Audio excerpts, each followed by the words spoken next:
الحمد لله رب العالمين والصلاة والسلام على أشرف الأنبياء والمرسلين نبينا محمد وعلى آله وصحبه أجمعين وبعد. Concernant le jeûne de Ashura, une question a été posée au cheikh Mohamed Ferkos Hafidhahullah Ta'ala. Cette question concerne le jeûne du 9 de Muharram. Donc comme on sait que le siyam, as-sawm du jour de Ashura, le jour où Moïse, Moussa alayhi salam, Allah Azza wa Jal l'a sauvé de Pharaon et de son armée. Ce jour-là, il est de la sunna de jeûner. La question ici, est-ce que l'on jeûne le 9e jour uniquement?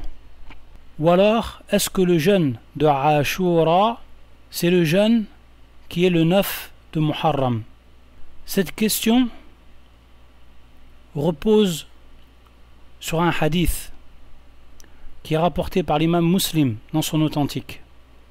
Min hadith al-Hakam ibn al-A'raj, qui était voir le compagnon Ibn Abbas radiyallahu ta'ala anhuma, et il lui a posé une question concernant Sawm Ashura, et il lui a dit akhbirni an Sawm Ashura, donc informe-moi à propos du jeûne de Ashura.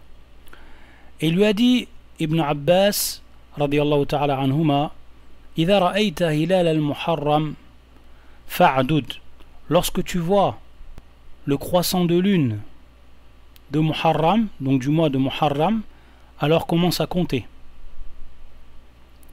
وأصبح يوم التاسع صائما, et soit au matin du 9e jour, donc le 9e jour du mois de Muharram, صائما, soit donc en état de jeûne.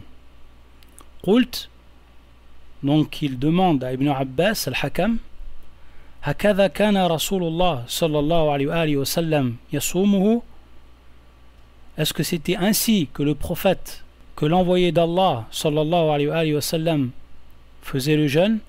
Il lui a dit Na'am. Donc dans cette question, al-ishkal, l'ambiguïté est que Ibn Abbas lui a dit de jeûner le 9e jour, donc d'être au matin du 9e jour en état de jeûne.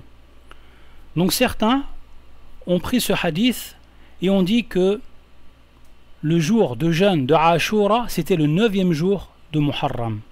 C'est ici l'ambiguïté, avec ce qui est connu, et que ce jour-là, le jour du jeûne, c'est le 10e, comme cela est compris même dans l'appellation Ashura, qui vient donc de 10.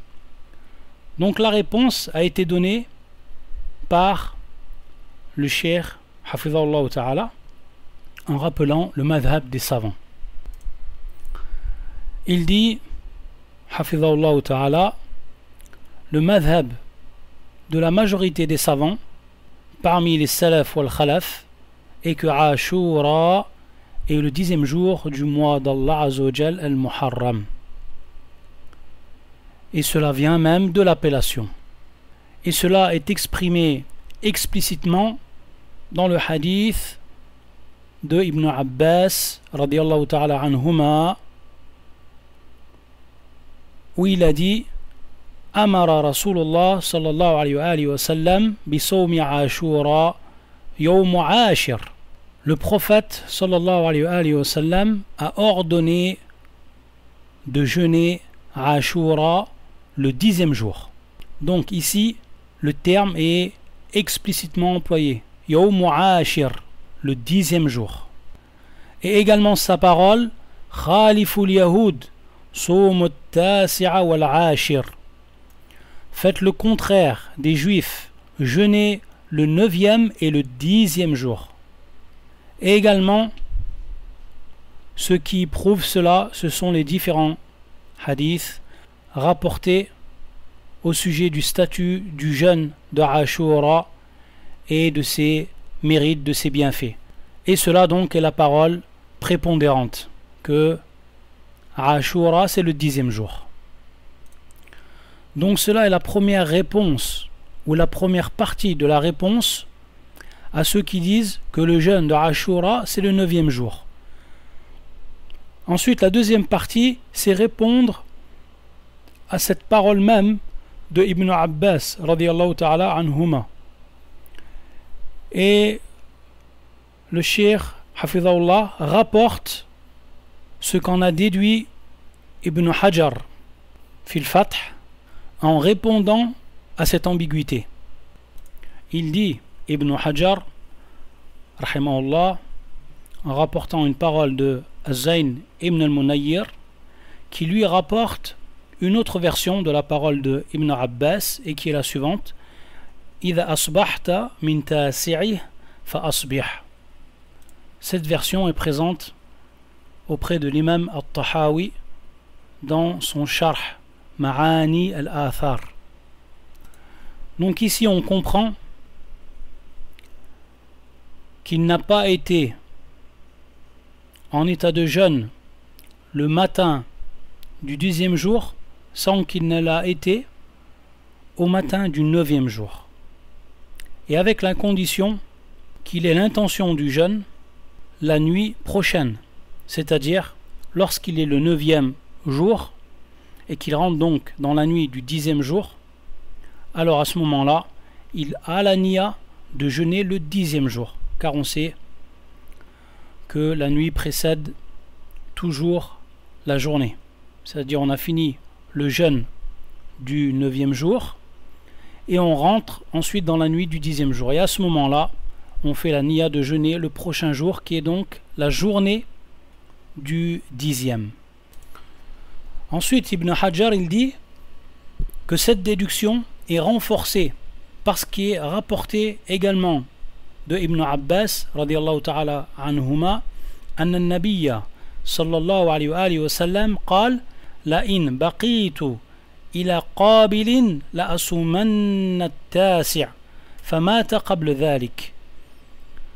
Donc dans ce hadith qui est rapporté par l'imam Muslim dans son authentique fi bab as-siyam, où il dit Ibn Abbas que le prophète sallallahu alayhi wa sallam a dit: si je resterai jusqu'à l'année prochaine, qabil, c'est-à-dire l'année prochaine, le prochain jeûne de Ashura, donc si je serai toujours en vie à ce moment-là, il dit la asumanna at-tasi', donc avec ta'kid, avec insistance, il dit alors je jeûnerai le 9e jour. Donc ça c'était la volonté du prophète sallallahu alayhi wa sallam, si Allah azza wa jal lui donnerait vie jusqu'à l'année prochaine, jusqu'au prochain psaume de Ashura, qu'il jeûne le 9e jour. Et ensuite le prophète sallallahu alayhi wa sallam est mort avant d'atteindre le prochain Ashura. Ce qui est apparent de ce hadith, c'est que le prophète sallallahu alayhi wa sallam jeûnait le 10e jour et qu'il a eu la ferme intention, la ferme volonté de jeûner le 9e jour, mais qu'il est mort sallallahu alayhi wa sallam avant cela. Et ce que l'on comprend également à partir de ce hadith du prophète sallallahu alayhi wa sallam, c'est qu'il n'a pas voulu uniquement jeûner le 10e jour, mais il a voulu ajouter à ce 10e jour le jour d'avant, qui est donc le 9e, soit ihtiyatan lahu, c'est-à-dire par précaution s'il y a un doute, est-ce que le 9e jour c'est le 10e jour, donc un doute par rapport aux dates, wa imma mukhalafatan lil yahudi wan nasara wa huwa al arjah wa bihi yush'iru ba'd riwayat muslim, ou alors dans le but de faire acte contraire des juifs et des chrétiens. Et cela, c'est ce qu'il y a de plus fort. C'est-à-dire le fait que le prophète sallam a eu l'intention de jeûner le 9e jour en plus du 10e jour. Ce qui est le plus prépondérant comme avis, c'est qu'il a voulu tout simplement faire le contraire des juifs et des chrétiens, et non pas par précaution. C'est ça donc la parole prépondérante, et c'est ce qui est ressenti des autres et certaines versions de l'imam Muslim au sujet donc du jeûne de Ashura. Cela donc est la parole et la réponse à cette ambiguïté de l'imam Ibn Hajar rahimahullah. Par conséquent et avec clarté, nous pouvons dire que Ibn Abbas radiyallahu ta'ala anhuma n'a pas fixé le jour de Ashura le 9e jour, mais il a indiqué, il a dirigé celui qui l'a questionné à jeûner le 9e jour avec le 10e jour. Et c'est ce qui ressort de l'ensemble des hadiths de Ibn Abbas radiyallahu ta'ala anhuma, comme l'a rappelé Ibn al-Qayyim rahimahullah ta'ala, que les athars de Ibn Abbas convergent vers un même sens et ne se contredisent pas les uns aux autres. Et en conclusion, il est une erreur claire et évidente de jeûner uniquement le 9e jour, car il nous est obligatoirement demandé de repousser tout ce qui est de l'ordre du contradictoire et d'agencer, de rassembler les paroles de Ibn Abbas radiyallahu ta'ala anhuma pour montrer le sens commun et agréé. Et c'est pour ça que l'imam Ibn al-Qayyim rahimahullah, il dit وأما إفراد التاسع فمن نقص فهم الآثار وعدم تتبع ألفاظها وطرقها وهو بعيد من اللغة والشرع والله الموفق للصواب. Il dit jeûner uniquement le 9e jour est le résultat d'une mauvaise compréhension, d'une compréhension limitée des paroles des athars de Ibn Abbas radiyallahu ta'ala anhuma, et un manque du suivi des différentes paroles, des différents termes et également des différentes chaînes de transmission par lesquelles nous sont venus ces athars. Et c'est également être très loin de la langue et de la législation. Voilà pour ce qui est de la réponse du Cheikh Ferkos hafidhahullah ta'ala, qui s'appuie donc sur les paroles des grands savants. Wal ilmu indallahi ta'ala wa akhiru da'wana anil hamdulillahi rabbil alamin wa sallallahu ala muhammadin wa ala alihi wa sahbihi wa ikhwanihi ila yawmiddin wa sallama taslima.